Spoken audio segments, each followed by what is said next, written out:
मनीषा सिंह और आप देख रहे हैं सी न्यूज़। सी न्यूज़ के न्यूज़ बुलेटिन में आपका स्वागत है और आइए अब नजर डालते हैं इस वक्त की बड़ी खबरों पर। अलीगढ़ के थाना खैर इलाके के गांव मानपुर कला में दो पक्षों के बीच पुरानी रंजिश के चलते विवाद हो गया। इस दौरान फायरिंग भी हुई। एक पक्ष के बताए अनुसार इनके परिवार के दो युवकों को गोली लगी है, जिन्हें उपचार हेतु मेडिकल कॉलेज में भर्ती कराया गया है। वहीं आरोप लगाया गया है कि पुलिस ने इन्हीं के परिवार के कुछ सदस्यों को थाने पर बिठा लिया। जी क्या मसला है? ये मसला जी हमारे गांव में झगड़ा सा हुआ था, तो हमारे बच्चे के नाती के गोली लगी है। दो बच्चों ने गोली मारी थी। एक राज्यपाल का लड़का है विनोद, एक चरण सिंह का है रमेश। 315 गोली मारी, पार निकल गई है। उसको लेकर हम थाने आए थे। थाने में उसको रेफर कर दिया मेडिकल के लिए। और हमारे बच्चे हैं जो साथ आए थे, पुलिस वालों ने यहाँ पर बैठा लिए थाने में। हमारे बच्चे बंदी बना लिए हैं, जबकि हमारे बच्चे की गोली लगी है और दूसरे बच्चे को पुलिस लेके घूम रही है। जिसको गोली लगी है उसका नाम क्या है और कौन से गांव का मसला है? अतुल, मानपुर कला। नाम क्या है बच्चे का जिसको गोली लगी है? अतुल, सनोप विजयपाल। मेरा नाम सहदेव सिंह है। भाजपा बूथ अध्यक्ष मानपुर। भैया मेरा नाम दीपक है, मैं बारसोली का रहने वाला हूँ। यहाँ पे भैया मैं अपने भैया को देखने आया था, गोली लगी थी उसके, तो हमें भी इन्होंने अंदर बैठा रखा है। उसके गोली लगी है। गोली किसने मारी है और अजीत कहाँ गौड़। का मामला है? अजीत गौड़। तुम नाम बताओ मुझे। राधा राजपाल। तो क्या कोई पुरानी रंजिश चल रही थी? पुराना झगड़ा है भैया, ये तो जमीन का। हम गोली लग गई भैया आगे। कौन से गांव के रहने वाले हैं? बारसोली के भैया, हम तो देखने आए, तमू बंद कर लिया चाचा। आपका कौन लगता है जिसके गोली लगी है? तो जी हमारे मामा का लड़का लगा है, हम देखने आए जी, हम भी बंद कर लिए भैया। क्या नाम है आपका? दीपक नाम है भैया मेरा। चाचा बंद। अब आप कहाँ खड़े हुए हैं? तुम चाचा खैर थाने में खड़े हुए हैं हम। चाचा बंद है सर हमारे, हम देखने आए, दुकान बढ़ा के आए, हम देखने आए, कम बंद कर लिए हैं। अलीगढ़ से सी न्यूज़ संवाददाता संजीव शर्मा की रिपोर्ट। अलीगढ़ के खैर थाना क्षेत्र इलाके के गांव में 4 वर्षीय मासूम से दुराचार करने का मामला प्रकाश में आया है, जिसके बाद हरकत में आई पुलिस ने पॉस्को एक्ट समेत गंभीर धाराओं में अपराधियों के विरुद्ध मुकदमा पंजीकृत कर लिया है। प्राप्त जानकारी के अनुसार गांव के ही रहने वाला अजीत, जो बच्ची का दूर का चाचा भी लगता है, शाम को 4 वर्षीय बच्ची को चीज दिलाने के बहाने लेकर चला गया, जिसके बाद जंगल में ले जाकर आरोपी अजीत ने शराब पीकर मासूम बच्ची के साथ हैवानियत की घटना को अंजाम दिया। पीड़िता के परिजनों द्वारा दर्ज कराई गई एफआईआर के अनुसार पीड़ित परिवार पक्ष ने गांव के अजीत व विजय के विरुद्ध मुकदमा पंजीकृत कराया है। पुलिस ने पीड़ित बच्चों को डॉक्टरी मुआयने के लिए जिला महिला अस्पताल भेज दिया है। साथ ही मानसिक रूप से विक्षिप्त बताए जा रहे आरोपी को कॉम्बे कर जंगल में स्व गिरफ्तार कर लिया गया है। क्षेत्र में ये पीआरवी पर एक सूचना आई, जिसमें ये बताया गया कि एक छोटी बच्ची जिसकी उम्र लगभग 4 वर्ष है, उसके साथ दुष्कर्म की सूचना आई। मौके पर तुरंत ही पीआरवी ने पहुंचकर उस बच्ची को अस्पताल पहुंचाया और बच्ची की हालत अब स्टेबल है। पुलिस को ये जांच में पता चला कि बच्ची का ही एक दूर का चाचा जो लगता है व्यक्ति, जिसका नाम है अजीत पुत्र उर्फ महेंद्र, तो उसने ही ये प्रयास किया दुष्कर्म का। और इस संबंध में एक थाने पर एफआईआर तुरंत दर्ज कर ली गई है। एफआईआर संख्या 520/20, धारा 376 और पॉक्सो एक्ट में ये एफआईआर दर्ज हुई है। इस अभियुक्त को पकड़ने के लिए पुलिस की टीम की दबिश लगातार जारी है और हम आज ही इसको हर कोशिश में पकड़ लेंगे।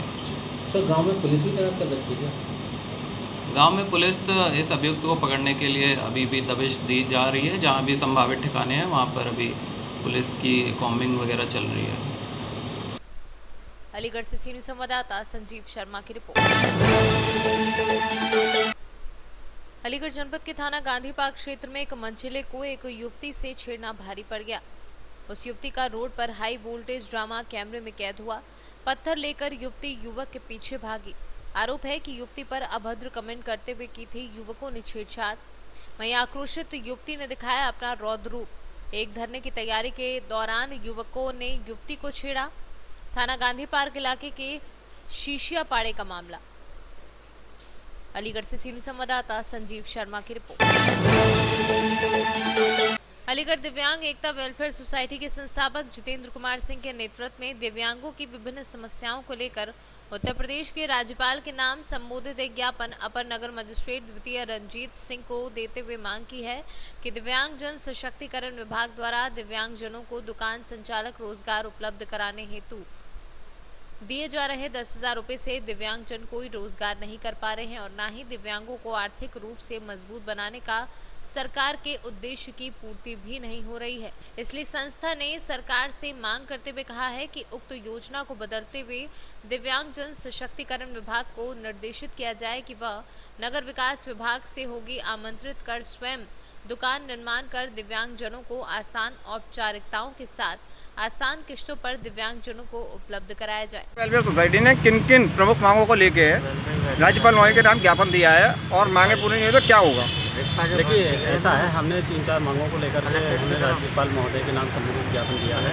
इसमें हमारी प्रमुख मांग ये है कि जो बेरोजगार दिव्यांग घूम रहे हैं, जो हमारे यहाँ दिव्यांग विभाग से जो 10,000 रुपये दुकान संचालन के लिए मिल रहा है, जो उनके मुँह में जीरा साबित हो रहा है, सरकार का पैसा वेस्ट जा रहा है। इसी को ध्यान में रखते हुए हमने सरकार से मांग की है कि नगर विकास विभाग से हमारा दिव्यांगजन को भूमि आवंटित कराई जाए, जिससे कि दिव्यांगजन विभाग स्वयं दुकान निर्माण करा करके उन दिव्यांगजनों को उपलब्ध कराए आसान किस्तों में, जो दिव्यांग जो जनजीवन अपना चला सके, जीवन यापन सुखमय व्यतीत कर सके और सम्मानजनक जीवन जी सके। दूसरा हमारा ये है कि जो सरकार ने इशू किया है कि दिव्यांग व्यक्ति हैं उनके लिए अंत्योदय राशन कार्ड के लिए शासनादेश जारी किया गया है, लेकिन किंतु यहाँ पर अभी तक इस तरीके के राशन कार्ड अभी नग्न इशू हुए हैं, जिससे कि दिव्यांगजन काफ़ी परेशान हैं। जिसको हमने सरकार से मांग की है कि इसको तत्काल प्रभाव से इनकी जारी किए जाएँ। और तीसरी मांग ये है कि हमारे डिसेबिलिटी एक्ट 2016 को पारित हुए लगभग 4 वर्ष बीत चुके हैं, जिसमें कि सर्वाधिक प्रशासनिक और पुलिस प्रशासनिक अधिकारियों को इस एक्ट की जानकारी नहीं है, जिसके कारण यहाँ जो है दिव्यांगजन को सुरक्षा और अधिकार नहीं प्राप्त हो पा रहे हैं। इसी को हमने कहा है, हमने मांग की है कि इस पर तुरंत ही सरकार जो है जिला स्तर पर कार्यशालाओं का आयोजन कर इनको जानकारी उपलब्ध कराई जाए।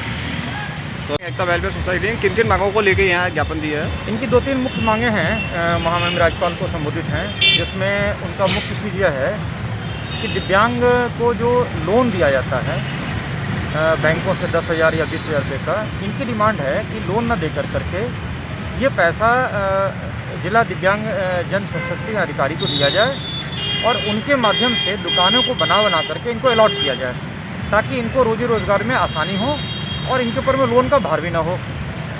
दूसरा चीज़ उन्होंने ये कहा है कि अंत्योदय कार्ड जो है वो इनको बनवाया जाए प्राथमिकता के आधार पर।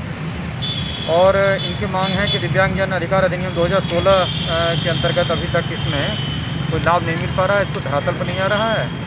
और साथ ही साथ इन्होंने एक त्वरित कार्रवाई की मांग की है कि अगर दिव्यांगों के साथ अगर कोई कार्रवाई होती है या कोई घटना होती है तो उसमें जल्दी कार्रवाई किया जाए।